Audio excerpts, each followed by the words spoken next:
وہ کوئی عام قیدی یا مجرم نہیں. عدالت ریاست کے جبری نظام کے وجود کے تصور کو نظر انداز نہیں کر سکتی. عدالت ریاست کے جبری نظام کے وجود کے تصور کو نظر انداز نہیں کر سکتی.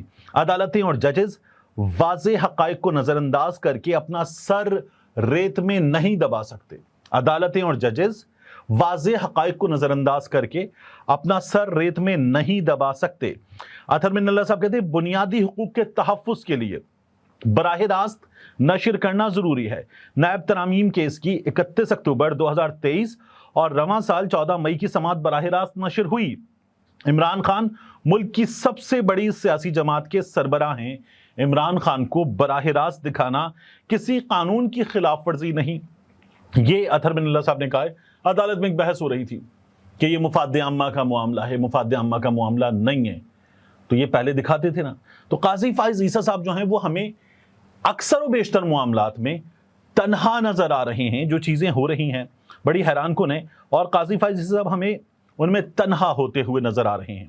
آج سماعت تھی، مصطفیٰ کمال کو موقع دیا گیا. ابھی ان کی غیر مشروط معافی تسلیم نہیں کی گئی، بات آگے چلی گئی ہے، اور یہ بھی کہا گیا کہ پریس کانفرنس کی تھی، پریس کانفرنس کے ذریعے بھی غیر مشروط معافی مانگی جا سکتی ہے. انہوں نے غیر مشروط معافی نامہ جمع کرا دیا.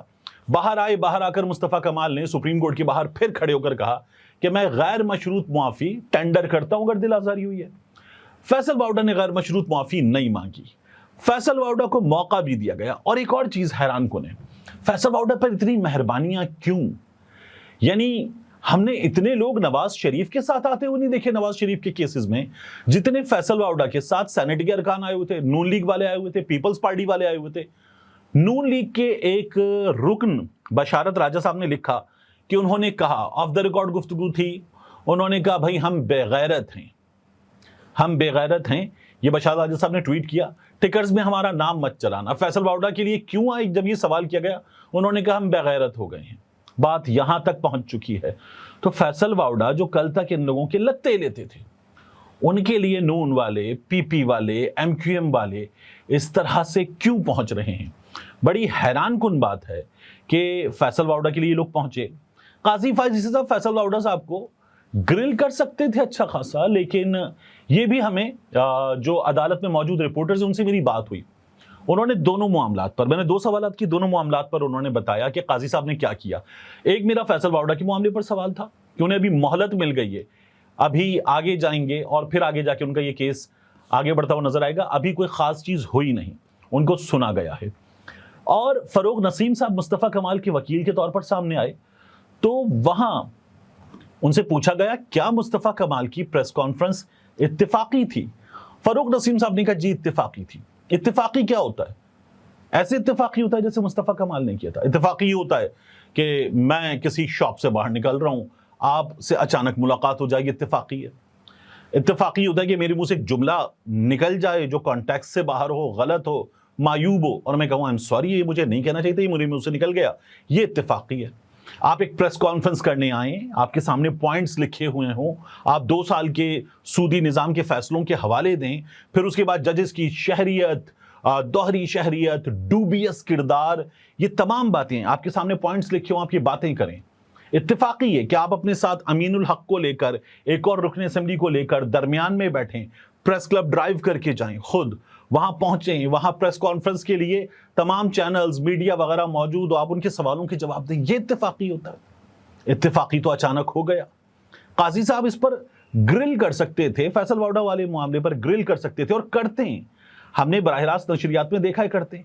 لیکن میں نے جب ایک رپورٹر دوست سے پوچھا کیا ہوا تو انہوں نے کہا قاضی صاحب کا اس پر رد عمل بڑا پھس پھسا سا تھا، یعنی وہ جو کچھ کر سکتے تھے ان لوگوں کے ساتھ وہ انہوں نے نہیں کیا، حالانکہ ایسے کیسز میں کیا جاتا ہے. اور قاضی فائز عیسیٰ صاحب تو ظاہر ہے کہ چیف جسٹس ہیں، تو وہ جب کسی کی سرزنش کرتے ہیں قانونی طور پر، قانونی معاملات میں، تو بڑے ٹھیک ٹھاک طریقے سے کرتے ہیں. لیکن قاضی فائز عیسیٰ صاحب نے یہ سرزنش کی نہیں.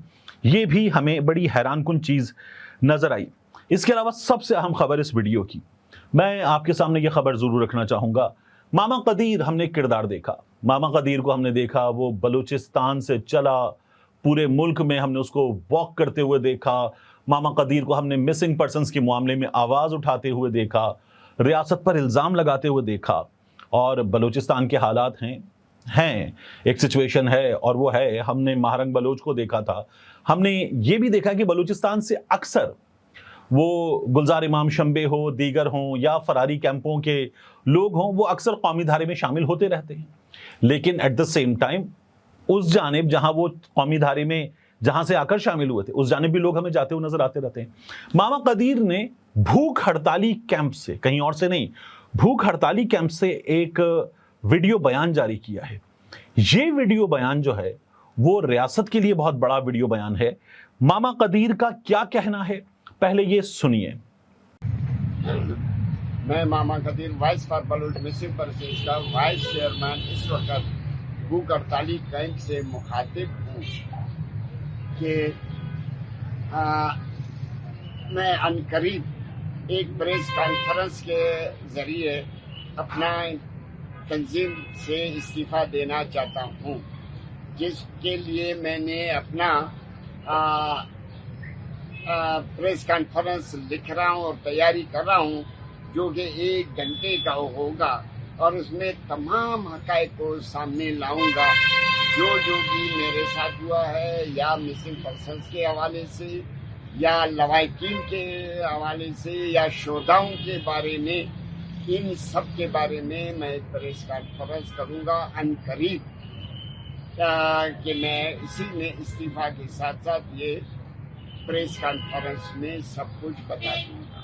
شکریہ. بس اب اگر آپ اس ویڈیو بیان کو دیکھیں تو اس میں بعض لوگ یہ بات کر رہے ہیں کہ یہ تو شاید ماما قدیر سے بیان لیا گیا ہے، لیکن وہ اپنے بھوک ہڑتالی کیمپ میں کہیں لے جایا نہیں گیا. ماما قدیر اس ویڈیو بیان کو ختم کرنے کے بعد اب آپ دوبارہ غور کریں تو کسی سے کہتا ہے بس ہو گیا، یہ والی بات بھی کرتا ہے. تو ممکن ہے کہ اس پہ اگر یہ جو بات کی جا رہی ہے کہ یہ تو لیا گیا ہے، وہ جو بھی ریکارڈ کرتا ہے اس سے کہتا ہے کہ بیان ریکارڈ ہو گیا. لیکن ماما قدیر کا یہ کہنا ہے کہ وہ مسنگ پرسنز کے حوالے سے، شہداء کے حوالے سے، مختلف چیزوں کے حوالے سے 1 گھنٹے کی پریس کانفرنس کرے گا. اور ماما قدیر یہ کہہ رہا ہے کہ وہ بہت سے حقائق سامنے رکھے گا. کراچی میں، پاکستان کے بڑے بڑے شہروں میں، تعلیمی اداروں میں، پاکستان سے باہر اپنا موقف رکھنے والا ماما قدیر اب اس پوری جو مسنگ پرسنز ایفرٹ ہے، اس ایفرٹ سے اپنے آپ کو الگ کرنے جا رہا ہے.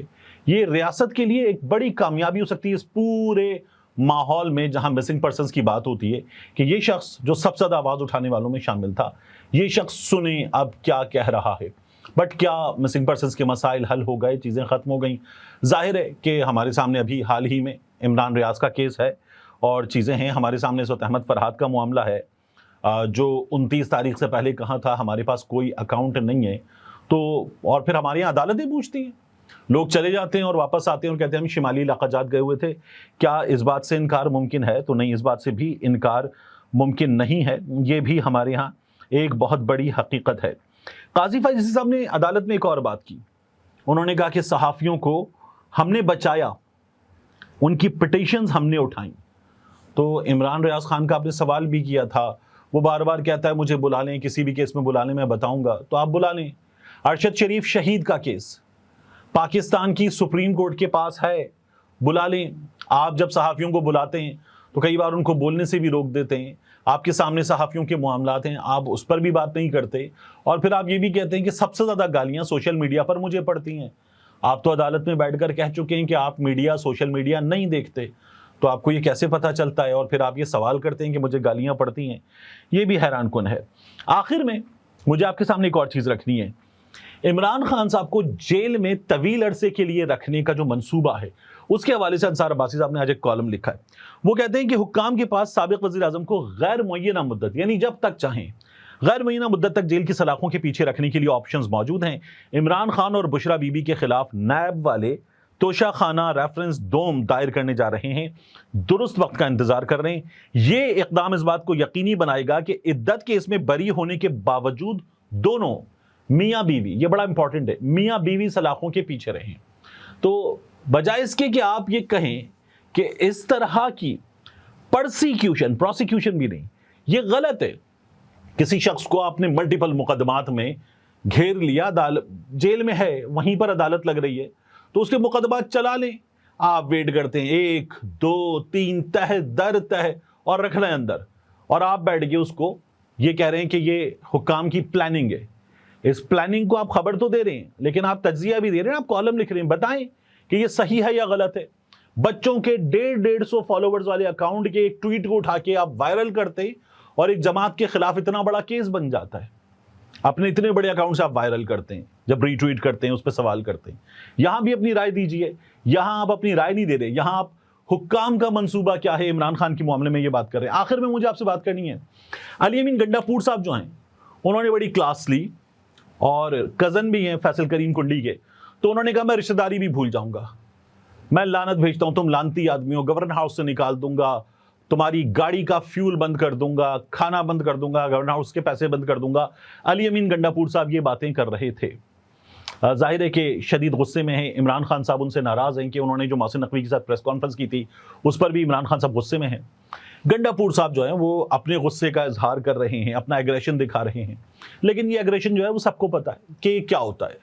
یہ ایگریشن وقتی ہوتا ہے, پیچھے ڈاکیومنٹس وغیرہ آتے ہیں, سائن ہوتے ہیں, ان میں سے کوئی بھی چیز رکتی نہیں ہے. کبھی بھی کسی بڑے آدمی کے پیسے پاکستان میں رکے نہیں ہیں. غریب تنخواہوں کے لیے سڑکوں پر مظاہرے کرتا ہے, مار کھاتا ہے, ڈنڈے کھاتا ہے, سر پھٹواتا ہے, واٹر کینن کا سامنا کرتا ہے.